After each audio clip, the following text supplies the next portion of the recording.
empirical evidence as to where economies are in relation to what I might call the maximum sustainable scale, the maximum scale that the economy can get before it becomes unsustainable. As far as the answer to question 2 goes, now remember question 2 was how big ought the economy get? All right? Not how big can it before it becomes unsustainable, how big should it get before our well-being starts to go down? Well, to do this, we need to look at the benefits and the costs of growing an economic system. Now, I know there's a couple of horrible economic terms here, but I won't go into too much detail here, but there's this principle of diminishing marginal benefits. What that means is that we get benefits from economic activity in terms of consuming goods and services. And as we consume goods and services, that makes us better off to some extent. Like there's some downsides and negative aspects, which I'll talk about soon in terms of costs. But as we increase our consumption of goods and services, for the first increment of consumption, we get so much benefit. Basically, the next lot of consumption, we get additional benefit, but not nearly as much as the first lot of consumption. So our benefits from consumption go up at a diminishing rate. Whereas the costs tend to go up, and these aren't controversial principles, these are basic first-year undergraduate principles of economics. In terms of costs tend to go up at an increasing rate. So costs just don't go up, they actually go up at an increasing rate. So there's the cost of the first hectare of Amazonian rainforest that was logged, very, very small. But as the Amazonian, the next hectare of forest that is logged is much greater than the first, the cost is much greater than the first. So this is a horrible looking diagram, but what I've got here is, see this curve here, that's the B curve, that's a benefit curve, reflecting the principle of diminishing marginal benefit. So this is 0 here, means on this horizontal axis is the physical size of the economy. If you're moving in that direction, the economy's getting bigger. So you're moving from 0 out this way, the economy's just getting bigger. Let's not worry about whether it's getting better, qualitatively better, just think of size. And as that happens, our benefits go up at a diminishing rate.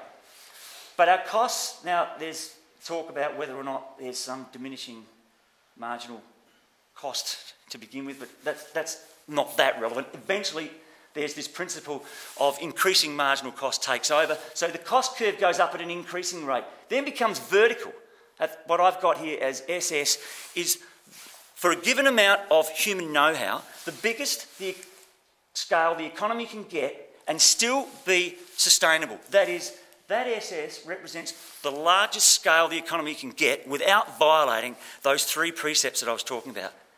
You know, harvest less than or equal to regeneration rate, waste less than waste assimilative capacity in the natural environment, maintaining critical ecosystems. However, we've got this other scale here, S star, which I call, and some ecological economists call, the optimal scale. And what this means is that basically between 0 and SS, and that's the maximum sustainable scale, all the different economic scales that we could possibly have of the economy are sustainable. Beyond SS, it's unsustainable. It's too big. Can't be sustained by the natural environment. Only one of those sustainable scales is the desirable, or the most desirable scale. It's this one here. And that's where the difference between benefits and costs is at its greatest margin. Now, this GPI, I'll talk about this soon, this is the genuine progress indicator. Basically measures the difference between the benefits and the costs of growth. As you can see, as the economy grows, this gap gets bigger. So growth is not only sustainable between 0 and S star, it's desirable. Now, growth between S star and SS is also sustainable, but it's not desirable, because beyond S star, that gap starts to narrow. So my argument is that we should be making a transition towards a steady state economy and zeroing in on something like this, the optimal macroeconomic scale, optimal scale of the economy. Unfortunately, as I'll show, I think we and most economies around the world have exceeded this S star, and many have, in fact, exceeded SS. And some haven't reached S star yet? Some haven't, no. Okay, so I've basically talked about most of that. Would we want to grow the economy up to SS? This here? No, we wouldn't. Okay, I'll talk about the fact that these curves can actually shift. We can do things that can shift the curve, and we may want to change the scale of the economy. But basically, given that, we would not want to grow the economy to SS. We'd want to grow it to S star, and then we'd want to maintain the scale of the economy at S star to get the maximum well-being from the economy at that scale. SS is the maximum sustainable scale, but not the desirable or the most desirable scale.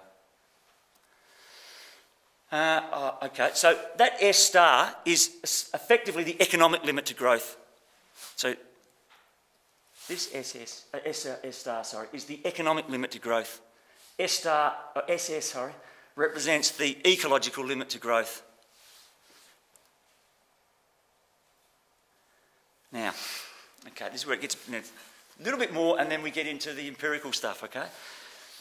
There's the role of technology in institutional change. And what it can do is it can actually shift these benefit and cost curves. Now, all I've done here is isolate a shift of a benefit curve, a positive shift, because, in fact, what I'm going to show is some evidence that in Australia, the benefit curve may at times be shifting downwards. So not only have we exceeded the optimal scale, but the curves are actually moving together rather than diverging.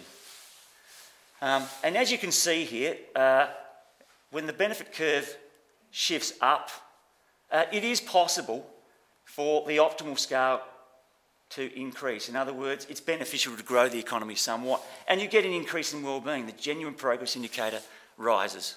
You'll note that even when the benefit curve shifts, the maximum sustainable scale doesn't change. So we might be able to say there's no shift of the cost curve. We might be able to keep shifting the benefit curve for a period of time, which might make it beneficial to grow the economy somewhat, but we'd never get to a point where, by shifting the benefit curve, we'd want to go past SS. Are those costs and benefits measured in dollars? Or They are measured in dollars, and I'll talk about how some of the items that make up these benefit and cost curves, or benefit and cost accounts, and the genuine progress indicator as a whole. Okay, so you can shift this benefit. What could cause the benefit curve to shift up? Well, improvement in the design of new products. So you generate greater well-being from the consumption of the same quantity of goods. Now, this is where it gets a little bit tricky. I'll talk about these two next and explain why they're included in the benefits. A more equitable distribution of income can also help, and better organisation of human beings in the production and maintenance of the stock of goods that make up the economy can also shift the benefit curve. Now, you might say, why, when this helps to lower unemployment, which is a cost, lower the crime rate, which is a cost, and lower the rate of family breakdown, which is a cost. What I basically did, and what I tend to do when I calculate this genuine progress indicator, I tend to separate, rather than separate all the benefits out and all the costs out, I actually separate the environmental costs out and put the social and economic costs together with all the benefits.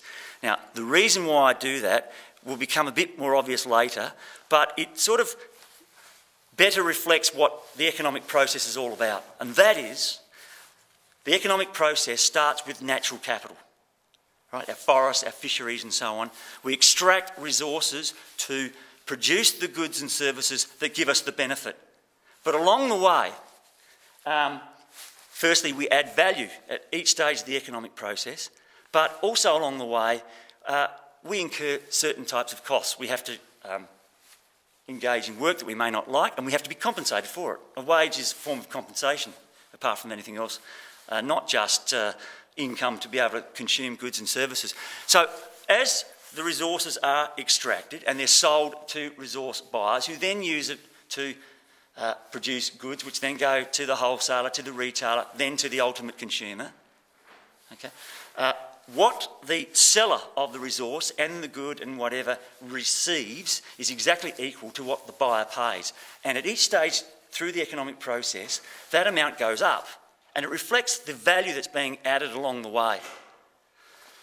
These transactions, to a large extent, cancel each other out. So what you get at the end value that we pay for a good, okay, reflects the value that we've added to the natural resources when they were dragged out of the ground or cut from a forest. So that genuine progress indicator basically represents the value that is added by the economic process. And presumably it's going to be positive, otherwise there'd be no point in engaging in the economic process. It is positive, but it's declining rather than increasing, as I'll show soon.